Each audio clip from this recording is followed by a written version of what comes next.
Ludger Schelbaris tidak mendengar apa-apa dari selnya. Hanya gelap, dan bau belerang yang merembes lewat celah-celah dinding. Di luar, 30.000 orang sedang sekarat. Tapi di dalam sel hukuman yang sempit dan tanpa ventilasi itu, tempat ia dijebloskan karena mabuk dan berkelahi, Ludger hanya bisa mendengar gemuruh yang tak kunjung padam, dan kemudian, keheningan total. Ia tidak tahu. Ia belum tahu bahwa semua orang di luar tembok itu sudah tidak bernapas lagi. Dan ia juga tidak tahu bahwa ia sebenarnya orang paling beruntung di seluruh Pulau Martinique. Waktu mundur beberapa minggu. April 1902. Saint-Pierre bukan kota sembarangan, mereka menyebutnya Parisnya Karibia. Teater, kafe-kafe di pinggir pantai, kapal-kapal dagang dari Eropa bersandar di pelabuhannya setiap minggu. 30.000 jiwa hidup di lereng gunung yang indah itu. Gunung Pelée, namanya berarti gunung botak. Penduduk lokal sudah lama tahu ia bukan gunung biasa. Pada akhir April, gunung itu mulai batuk. Abu-abu melayang ke atap-atap rumah. Ternak-ternak mulai gelisah, kuda-kuda meronta di kandang, sapi-sapi menolak merumput. Ular-ular turun dari lereng gunung dan masuk ke pemukiman. Di satu titik, begitu banyak ular mati mengapung di sungai sehingga orang-orang berhenti mengambil air dari sana. Kalau ini cerita horor, ular-ular itu adalah tanda pertama yang tidak boleh diabaikan. Tapi ini bukan cerita. Ini nyata. Dan kenyataannya, wali kota, gubernur, dan para pejabat justru membentuk komite khusus untuk meyakinkan warga bahwa tidak ada bahaya. Mereka bahkan mengirim tentara ke stasiun kereta dan jalan-jalan keluar kota untuk menghentikan siapapun yang mencoba mengungsi. Kenapa? Karena pemilihan umum legislatif tinggal 2 hari lagi. Karena kalau warga panik dan pergi, calon-calon dari partai mereka akan kalah. Karena reputasi lebih penting dari nyawa. Tanggal 5 Mei, 3 hari sebelum bencana, koran lokal Les Colonies menulis artikel berjudul, "Jangan Khawatir." Isinya, gunung itu aman. Tidak perlu mengungsi. Politik adalah prioritas, dan bukti-bukti ilmiah bisa disesuaikan. Pertanyaannya, bagaimana rasanya membaca artikel itu, saat kamu bisa mencium belerang dari jendela kamarmu, dan tidak bisa tidur karena suara gemuruh dari perut gunung? Pagi, 8 Mei 1902. Hari pemilihan. Warga Saint-Pierre bangun dengan langit yang gelap. Abu vulkanik sudah menebal seperti selimut. Beberapa kapal di pelabuhan mencoba meninggalkan dermaga lebih awal, termasuk kapal uap Roraima yang baru saja tiba dari Amerika Selatan. Pukul 7:50 pagi. Gunung Pelée tidak meletus seperti gunung biasa.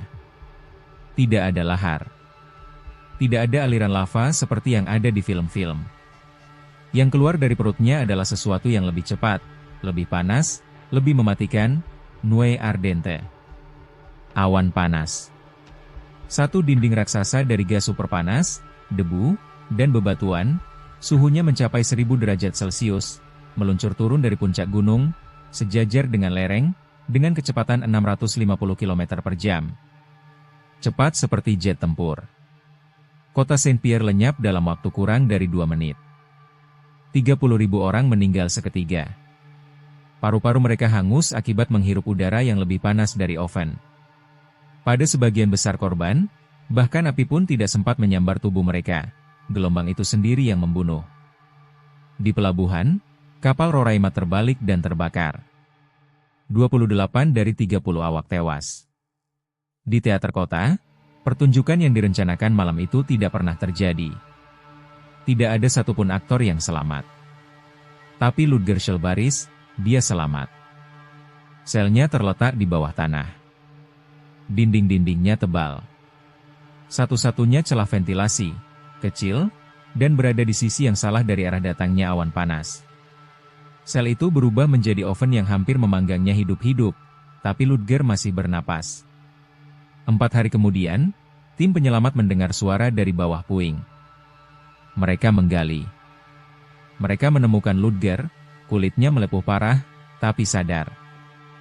Ia menjadi satu dari hanya 3 orang yang selamat dari 30.000 penghuni Saint-Pierre. Ironinya, ia dipenjara karena berkelahi dan minum. Tapi tuduhan itulah yang menyelamatkan hidupnya. Setelah bencana, ia diampuni.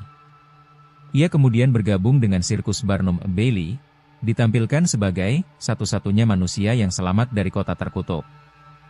Ia berkeliling Amerika. Orang-orang membayar untuk mendengar ceritanya. Tapi Ludger tidak pernah benar-benar bercerita seperti yang ia alami. Bagaimana mungkin kata-kata menggambarkan dinding api setinggi gunung yang melesat dalam diam? Atau keheningan setelahnya, keheningan total di kota yang 5 menit lalu masih hidup? Ada lapisan tragis lain dari cerita ini yang jarang diingat. Seorang pemuda bernama Leon Comperlandre juga selamat. Ia adalah pembuat sepatu yang tinggal di tepi kota, tepat di batas luar terjangan awan panas. Ia selamat dengan luka bakar parah.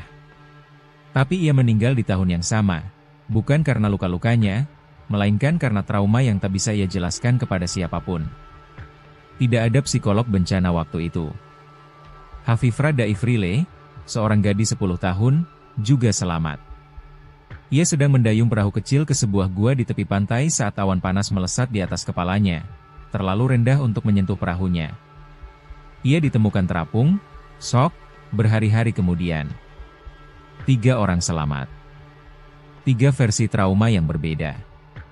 Dan 30.000 lainnya, tidak ada yang sempat menulis kesaksian. Sampai hari ini, sisa-sisa Saint Pierre masih ada. Reruntuhan katedralnya berdiri, dinding-dinding batu yang hitam oleh abu.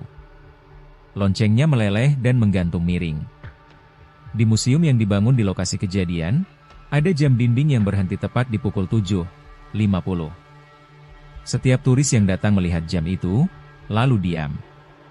Tidak ada yang tahu pasti apakah pemerintah kolonial Prancis saat itu sengaja menutup-nutupi bahaya letusan. Dokumen-dokumen kantor gubernur hangus bersama kota. Tapi yang tersisa dari surat-surat terakhir yang dikirim keluar Martinique sebelum 8 Mei 1902, semuanya berisi kekhawatiran. Semua menulis tentang gemuruh yang tidak wajar. Tentang hewan yang kabur. Tentang rasa takut. Apakah mereka dibaca? Apakah ada yang peduli? Di Alaska, 10 tahun kemudian, tepatnya 6 Juni 1912, Nova Rupta meletus. Ledakannya 10 kali lebih kuat dari Mount Pelée.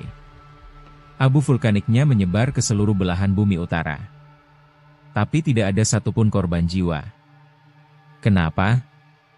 Karena tempatnya terpencil. Tidak ada kota. Ironi sejarah, kekuatan alam yang membunuh ditentukan bukan oleh seberapa dahsyat letusannya, tapi oleh seberapa dekat manusia memilih untuk tinggal di dekatnya. Saint Pierre dibangun ulang, tapi tidak pernah seperti dulu. Penduduknya sekarang 5.000 jiwa, 1/6 dari jumlah sebelum letusan. Mereka yang tinggal di sana tahu persis, mereka duduk di atas tanah yang pernah memanggang 30.000 tetangga mereka, hanya 124 tahun yang lalu. Sampai hari ini, Gunung Pelée diam. Tapi diam bukan berarti padam. Kalau kamu suka konten misteri seperti ini, subscribe dan saksikan terus video lainnya di channel ini. Karena dari semua hal yang kita tinggali di muka bumi ini, ada satu hal yang tidak pernah berubah sejak awal. Tanah di bawah kaki kita bisa saja tiba-tiba tidak bersahabat lagi. Tanpa pamit. Tanpa permisi. Dan kadang, yang bikin ngeri bukan hanya gemuruhnya, tapi juga keheningan setelahnya.